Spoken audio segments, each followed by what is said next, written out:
அல்லேலூயா.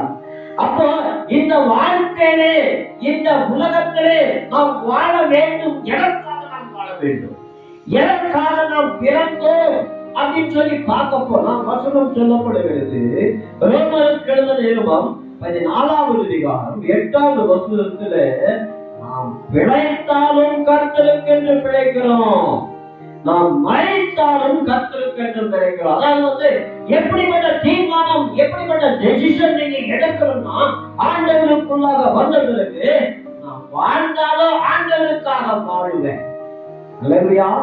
நான் மரித்தாலோ இல்ல நான் செத்தாலோ ஆண்டவருக்காகவே சாகுவேன்.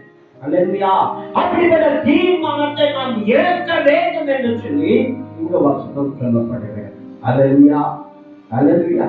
அப்ப பாருங்க, இந்த உலக வாழ்க்கைக்காக நாம் வருந்த தேவையில்லை, எதை குறித்தும் நாம் கவலைப்பட தேவையில்லை. அல்லேலூயா. அப்ப எதை குறித்து நாம் யோசிக்கணும், எதை குறித்து யோசிக்கணும்?